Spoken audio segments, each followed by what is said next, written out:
سلامونه وخت مو بخیر دی اجمل شهاب فیسبوک باندې او یوټیوب چینل ته ښه راغلاست. افغانستان کرکټ ټیم ته د کرکټ نړیواله شورا له طرف یو ډیر ښه خبر. نور جزئیات په همدې ویډیو کې وګورئ. یوټیوب چینل لایک او سبسکرایب کړئ. د کرکټ نړیواله شورا اعلان کړی چې افغانستان د هند ته د 2023م کال په اکتوبر او نومبر کې د یو ورځنۍ نړیوالې لوبې لپاره وتلي دي. د افغانستان کرکټ ملي لوبډلې تکړه اوپنر رحمان الله ګلبز نړیوال جام ته د وتلو په تړاو خپله خوښي او غبرګون ښکاره کړی. هغه لیکلي دي الحمدلله موږ د 2023م کال نړیوال جام ته لاره پیدا کړه او د لوبې لړۍ ګټلو ته سترګې په لاره یو.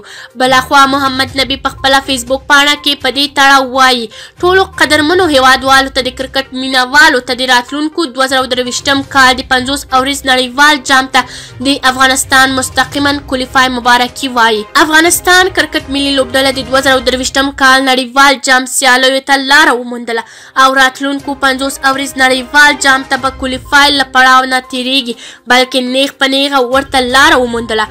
ټاکل شوی دی چې د 2023م کال 50 اوریز نړیوال جام کې به د هند کوربه ترسره شي چې هغه لوبډلې معلومې شوې چې په دغه سیالۍ ته به نیغ په نیغه لاره مومي چې یو یې هم افغانستان دی.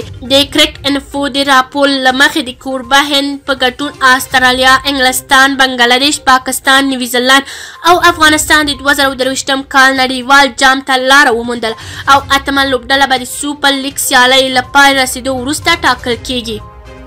نو ښایي له سریلانکا او سویل افریقا به یوه لوبډله نیغ په نیغه نړیوال جام ته لاره ومومي او له یادې لوبډلې به یوه لوبډله له ویسټنډیز، آیلند، زمبابوې او هالند لوبډلو سره په زمبابوې کې د لارې موندنې سیالۍ وکړي او دوه لوبډلې به ترې نړیوال جام ته وځي.